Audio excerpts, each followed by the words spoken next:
এবং বাংলাদেশ জামাত ইসলামী কেন্দ্রীয় কার্যালয় চত্বরে আয়োজিত আজকে প্রধান উপদেষ্টার ভাষণের উপরে তাৎক্ষণিক প্রতিক্রিয়া ব্যক্ত করার উদ্দেশ্যে এই প্রেস ব্রিফিংয়ে আমাদের সম্মানিত কেন্দ্রীয় জামাতের নেতৃবৃন্দ, আমার প্রিয় দেশবাসী ভাই ও বোনেরা, সবাই আমরা জেনেছি এবং অনেকেই আমরা শুনেছি দুপুর 2:30টার পর আমাদের প্রধান উপদেষ্টা জাতির উদ্দেশ্যে যে ভাষণ দিয়েছেন, সে ভাষণে অনেক মৌলিক কথা তিনি জাতির সামনে তুলে ধরেছেন। বিদ্যমান রাজনৈতিক যে সংকট, বিদ্যমান রাষ্ট্র কাঠামোকে পরিবর্তন করে নতুন একটি রাষ্ট্র কাঠামোর উদ্দেশ্যে যে সংস্কার প্রস্তাব, যেটাকে জুলাই চার্টার বলা হয়, এবং সেই জুলাই সনদের আইনি ভিত্তি দেওয়ার প্রয়োজনে জাতীয় সংসদ নির্বাচনের পূর্বে গণভোট আয়োজনের যে গণদাবি, তারপরে একটি অবাধ এবং সুষ্ঠু নির্বাচনের যে দাবি জনগণ এতদিন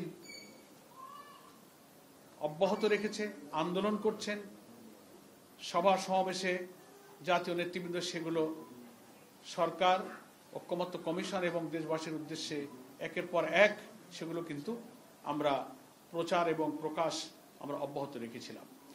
আমরা অধীর আগ্রহে অপেক্ষা করছিলাম যে প্রধান উপদেষ্টার বক্তব্যে এই সংকটের নিরসন হবে। জাতি সে আশায় অপেক্ষা করছিলেন, প্রতীক্ষা করছিলেন। কিন্তু আমরা ভাষণে যে বিষয়গুলো পেলাম, তিনি জনগণের অভিপ্রায় অনুযায়ী দীর্ঘ প্রায় 9 মাস জাতীয় ঐকমত্য কমিশনের এবং রাজনৈতিক দল এবং প্রচেষ্টায় যে সংস্কারগুলো নিয়ে আলোচনা চলছিল, তার ভিত্তিতে জুলাই জাতীয় সনদ সংবিধান সংস্কার বাস্তবায়ন যে আদেশ, এই বক্তব্যে সেটা জারি করার ঘোষণা দিয়েছেন যে সে আদেশ জারি করা হয়েছে এবং ইতিমধ্যেই সেটা গেজেট প্রকাশিত হয়েছে। নম্বর 1। নম্বর 2, তিনি গণভোট প্রসঙ্গে জনগণের যে অভিপ্রায় এবং গণ দাবিকে উপেক্ষা করে একই দিনে জাতীয় নির্বাচন এবং গণভোটের ঘোষণা দিয়েছেন। আমরা এখানে বাংলাদেশ জামাত ইসলামীর পক্ষ থেকে খুবই পরিষ্কার করে বলতে চাই যে প্রধান উপদেষ্টার একই দিনে গণভোট এবং জাতীয় নির্বাচনের ঘোষণায় জনগণের আকাঙ্ক্ষা পূর্ণ হয়নি। জনগণের যে অভিপ্রায় ছিল জুলাই সনদের আইনি ভিত্তি এবং জাতীয় নির্বাচনের আগে কি কি বিষয়ে সংস্কার হলো, নতুন প্রস্তাবিত জুলাই চার্টারের ভিত্তিতে সংবিধানের কি কি সংশোধনী প্রস্তাব যাচ্ছে, যে 48টি প্রস্তাবে আমরা সর্বসম্মত হয়েছি, সাংবিধানিক সংস্কার সহ অন্যান্য সংস্কার, এগুলো জাতীয় নির্বাচনের পূর্বে জাতিকে জানাতে হবে, ভোটাররা তার উপরে মাইন্ডসেট হবে, তারপরে তার উপরে হা না মতামত দেবেন।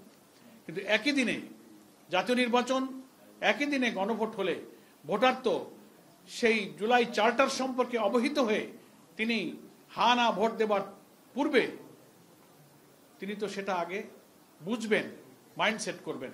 অথচ একই দিনেই তাকে ওই সিদ্ধান্ত নিতে হবে, আবার একটা প্রতীকে তার জাতীয় নির্বাচনের ভোটও দিতে হবে। এটা একটা সংকট তৈরি করবে।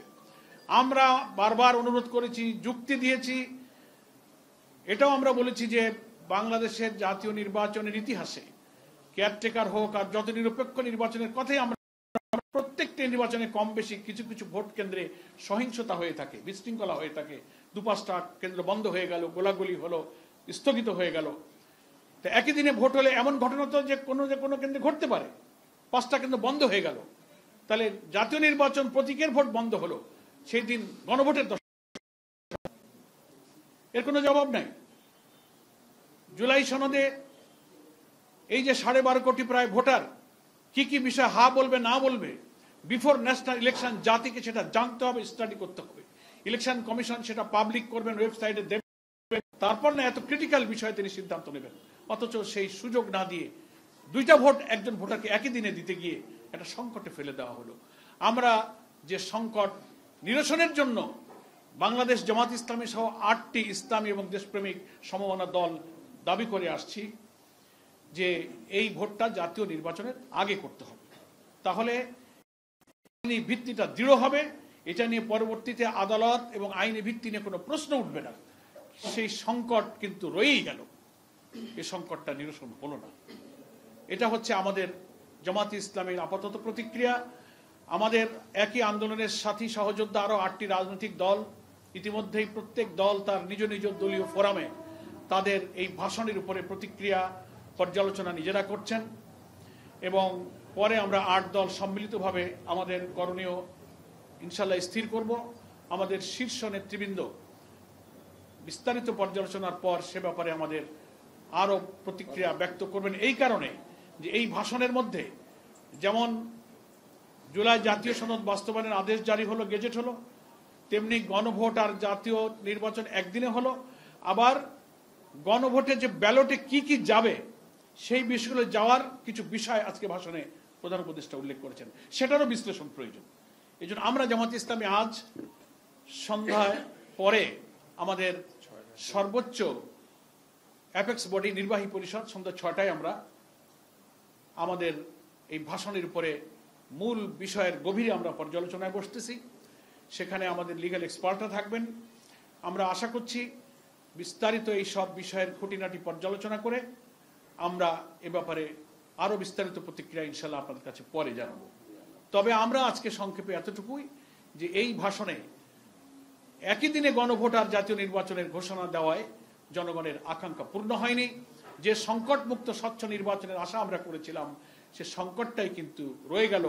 জাতীয় নির্বাচন সুষ্ঠু সুন্দর হওয়ার প্রশ্নে আমাদের যে ঐক্যমত এবং আমাদের যে প্রচেষ্টা সেখানে একটা সংকট আমাদের রয়েই গেল।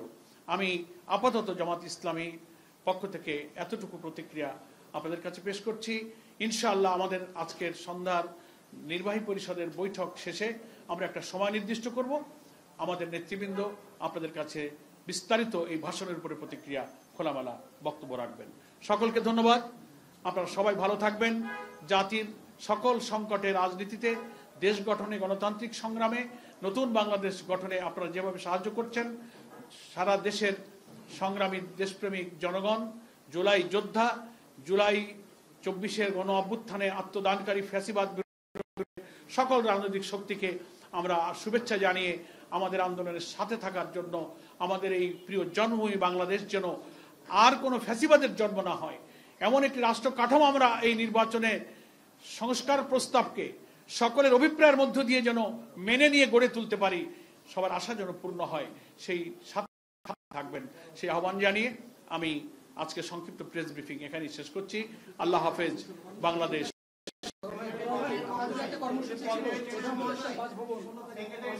আমাদের সেই কর্মসূচি এখনো অব্যাহত আছে। 16 তারিখে আমাদের শীর্ষ নেতৃবৃন্দের বৈঠক হবে। সেই বৈঠক থেকেই কর্মসূচির এবং এই ভাষণ সংক্রান্ত বিষয়ে প্রতিক্রিয়া সম্মিলিতভাবে আমরা আশা করছি আমাদের শীর্ষ নেতৃবৃন্দ সেদিনই সব বক্তব্য রাখবেন। এর আগে যে ঘোষণাগুলো দেওয়া হয়েছে সেটা বহাল আছে, সবই বহাল থাকবে। পরবর্তী ঘোষণা আমাদের আসা পর্যন্ত গতকালকের সাংবাদিক সম্মেলনে আমরা যা বলেছি 8 দল, সেটার উপরে আমরা বহাল আছি।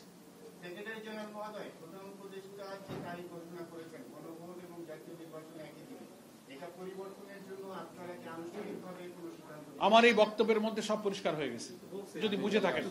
ধন্যবাদ সবাইকে। আসসালামু আলাইকুম।